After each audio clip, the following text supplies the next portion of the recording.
Man, Mark Jones in here. You're listening to D-Lo and KC on KIFM West Sacramento 98.5 FM KRXQ HD2 Sacramento ESPN 1320.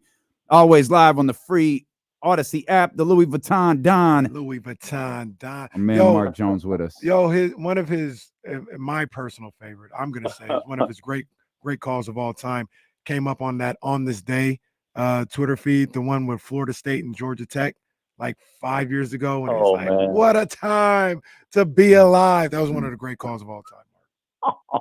It was crazy, man. College football is like that, man. It'd be like that. Like, you never know when you're going to get a good game, and that it just comes up. You know, like both of those teams had a little something at stake, and it's hey, man, if you're not getting excited when you call in games, like it's sports, right? I keep telling people it's sports. You got to have fun with it. You got to have fun. You got to let it all hang out. People forget, the E in ESPN stands for entertainment.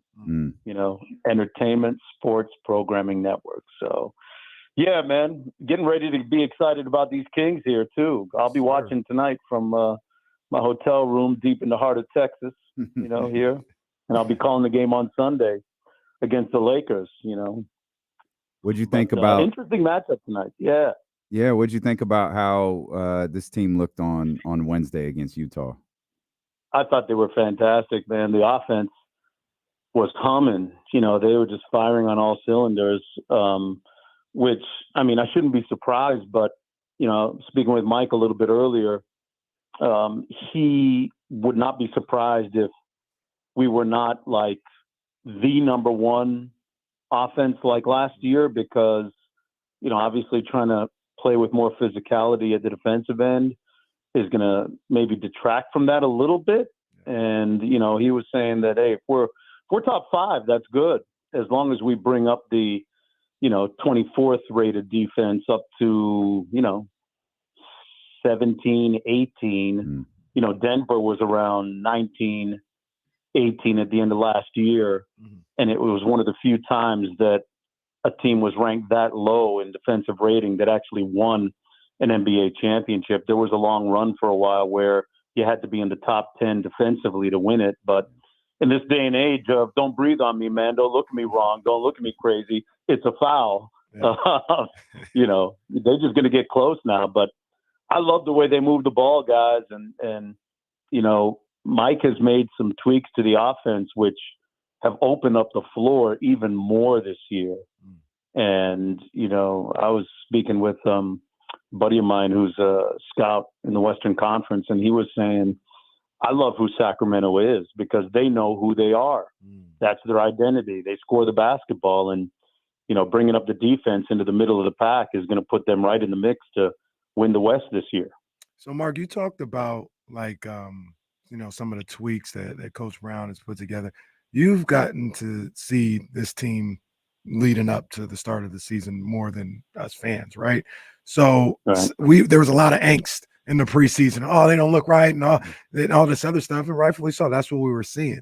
But I was going to ask you before you even said that, were there things that they had been working on and they had been doing in practice that like, oh no, they're going to be just fine once the lights come on. They're just trying some things. Do you think that's kind of what the preseason was more about? And then we saw them in game action on Wednesday, just kind of pick up where they left off?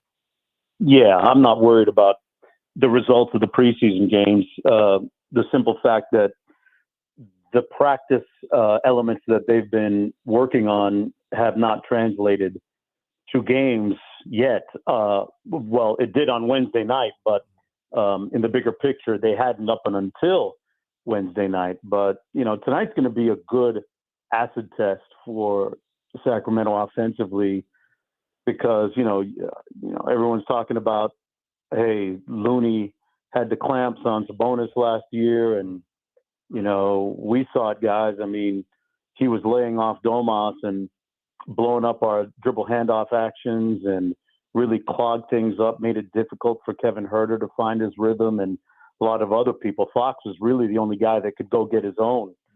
So tonight is going to be a nice test to see just how different Sacramento might look.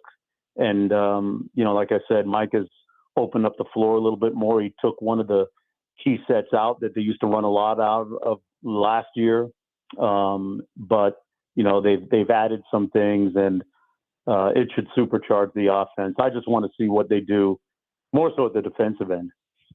Mark, we've been reading lately, and I'm sure you're really familiar with this, that Malik has talked about it. Domas has talked about it, that Mike is really hard on these guys. And I think it was Domas who went as far as to say, Mike's trying to erase our memory. He doesn't want us to think about anything that happened last year. You've been around Mike Brown a long time, well before his time in Sacramento. Is that just a trait of his, being able to put what they did last year, 60-win seasons with Cleveland or championships, whatever it may have been with the Los Angeles Lakers, and just move on to the next thing?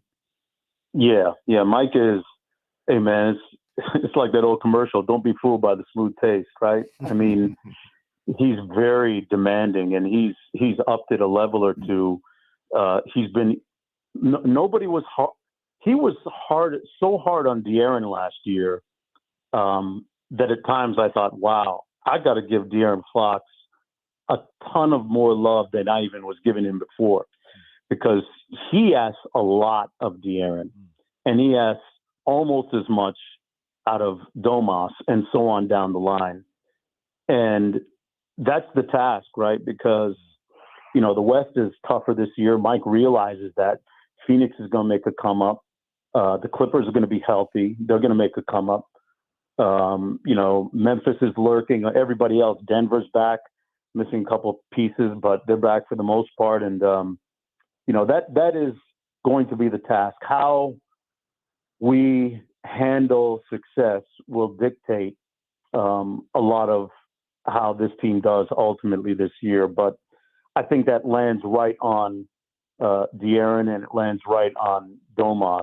And if Mike is hard on those two guys, everybody else is going to fall in line, and he'll continue to be, hard on those guys. But I mean, listen, I love what De'Aaron, he had a great summer, right? I mean, he had a fantastic summer. And, I was speaking to another Eastern Conference scout just before I got on the plane yesterday. And his quote to me was, De'Aaron is a dog at both ends of the floor. So that perception is national now. It's not just what some of us have been able to witness in Sacramento. What De'Aaron is doing on the defensive end of the floor, if you're not watching that, you're going to miss it, because he has really ramped it up. And, when you have great point of attack defense with physicality that he's been providing, then, that'll be a good barometer to see where the defensive numbers end up after the first. I want to see what they look like after the first, 15 games. Yeah. Hey, Mark, last year in the playoffs, you and Doris called two of the more exciting games in the entire playoffs, with Game 1, Kings Warriors, Game 4. Game 4, obviously, we're not happy it didn't go our way, but that was a great game. I was watching that game about a month ago. That was a phenomenal playoff game in a great setting. Golden One Center, Chase Center, Kings Warriors. I know a lot of people look at it like, especially in the Bay, they try to brush it off. But you know how these things go. You know how the schedule makers do things and how the broadcasts do things. NBA is looking at this like, yeah, we want this to be one of our next rivalries, and they got them all over the place, man. So they got chapter 1 of this season going on tonight, man. What you think about this whole rivalry with the Kings Warriors? I love it. I love the I-80 rivalry, man. I love it. I know that the league is, like you said, looking forward to it having some legs to it. Golden State still feels like their window is going to be available and open for the next, 3 years. Sacramento all still on the come up, with their future ahead of them. Sabonis locked up on a long-term deal. De'Aaron, if he makes All NBA this year, he'll be Supermax eligible. They've got the pieces in place with the financial flexibility. That's one thing that, people miss, that Sabonis's deal gave the team financial flexibility to make some moves if they have to. So, yeah, I love the fact that it's going to be lit tonight at Golden One Center. I'll be watching the game on TV in my hotel room, but, that's going to be juicy. You have now the Curry-Fox relationship / rivalry, two superstars respectively going head to head. And, the fact that they're business partners, work together during the summer. Won't detract from the fact that they're going to be at each other's neck on the court tonight, and I'm looking forward to watching all of it happen. And it's interesting with De'Aaron. He did some shooting, guys. I'm not sure if you got a chance to catch some of the ESPN broadcast last Sunday. I did with the Golden State Warriors against the Kings on the ESPN side of it. And De'Aaron did a lot of shooting with Steph this summer. I'm not sure how many people are aware of that, but he was able to make some tweaks during his workouts. And I asked De'Aaron, I said, were you able to make it through the workouts? Because I know like a handful of NBA players that have worked out with Steph and have kind of, said, I had to vomit. I had to go off to the side and vomit, right? I asked if that was the issue with De'Aaron. And he said, no. But he said, Mark, I shot so much that my arm started cramping up. Mm. And so, he's I think, going to be a much better shooter this year. I think that 3 ball is going to fall for him, and the whole rivalry is going to be fantastic. Absolutely. Well, we'll miss you tonight, man, but we'll be excited to see you and hear you on Sunday for sure. I want to give Mark his flowers on something real quick. Oh, no, good. Go ahead, because there's another reason Mark Jones is the greatest. I'm going to tell you No, this. go ahead, rock with it. No, mine's a little more serious. Well, because in the chat, he brought in that little, don't let the smooth taste fool you. They wasn't ready for that, Mark. They don't know about that right there. They wasn't ready for that. They was like, oh, he took it. That's why Mark Jones the GOAT, man, because he takes it there. Oh, man, I appreciate that, man. Yeah, Mike's done a fantastic job. And like I said, he smiles and he jokes and he's honest, though, man. He'll cuss your ass out, too. That's the analogy. Yeah, he's a fantastic coach. And he knows if you coach your best players hard, you've unlocked the key to everybody else being able to buy in. Once upon a time, Mark covered women's basketball.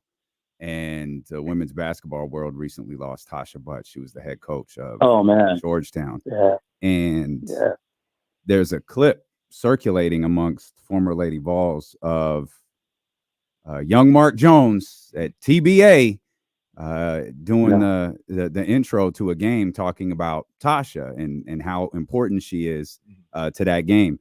And sometimes, we have fun with Mark and we talk about fries at the bottom of the bag, the Louis Vuitton Don, and all that.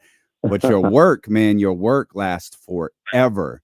And when there's moments you don't expect it, that work gets circulated in times of grief. And Mark, there's a clip of you circulating amongst Lady Vols players, introducing a Lady Vols game on the sideline, talking about Tasha, who we just lost. And I just wanted to give you your flowers on that, because that was a long time ago, and that clip has been brought back. That clip has been brought back in recent days.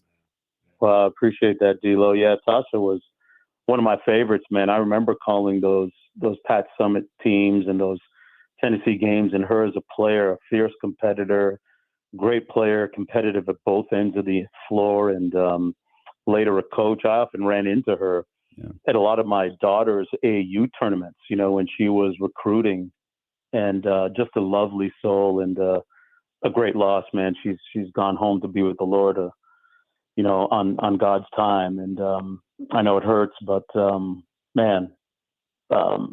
she brings back good memories of a wonderful, joyous time in TV for me on the sidelines. Yeah, man. No 33 years of the game, guys. Crazy. Yes, wow. sir. Yes, sir. And many more ahead, my brother. Many more ahead. South Carolina, for sure. Texas A&M tomorrow, man. Y'all check that out, man. Mark and Lewis, one of my great teams out there right now. I love watching the games that you guys call, man. Who do you guys like? Who's your college football squad, man? I'm a Michigan Wolverine. This guy, he's on the late show. He's like Ohio State, but I'm with the winners. I'm with the winners. KC a big fan of the FBI too. No, come on, man. He a big fan of private investigators also. Hey, D-Lo, make sure he's not wearing a wire, man. See? Come on, man. They got it out from my boy, man. He's just trying to bring a chip before he leaves, because he leaving, Mark. He's just trying to bring a chip before he leaves. Pat him down. No, man, this college football season is big fun. You and Lewis are a big reason why. Deion's a big reason why. But all kidding aside, I think Michigan's up there as one of the best teams in football. Yeah, they're tough, man. They're tough, and then usual suspects from the SEC. I got Texas A&M down here. They'll have a full house, 100,000 tomorrow. And hey, man, it's the whole NIL thing and transfer portal. I love what it's done to college football. It's equalized the playing field a little bit. Yeah, man. Watching Shador sitting courtside at the Nuggets game, him and Travis Hunter, a combined $6 million. Yeah, like NIL money, man. Great part of that. They could do it openly now. Yeah, they can do it openly. They stars. Yeah. That's the game. I had to learn the hard way, man. I had to learn the hard way. I ain't going to sleep on the Mark Jones game no more, man. I thought that one was done a couple weeks ago in Boulder. I was like, oh, yeah, it's time for me to move on my Friday night. I wake up, I see Mark's tweet. I said, what? What? That's crazy. I know, man. I know. Hey, that's the great part about that sport, man. You never really know. I do know I wasn't getting that much money in college. Like, you guys probably in the same boat. And when I reached in my pocket, I had pocket lint. That's it. Yeah, it was bad. That's what I got now after Mark told me to wear my blessings the first time. Now I just got lint in there. Hey, Mark told me to wear my blessings. I don't know what that American Express bill is. Mark told me to wear my blessings. Mark, we appreciate you, brother. We'll be watching tomorrow and can't wait to see you on Sunday. You got it. I'll be on the call for the Lakers game on Sunday on NBC Sports, man. Look forward to it.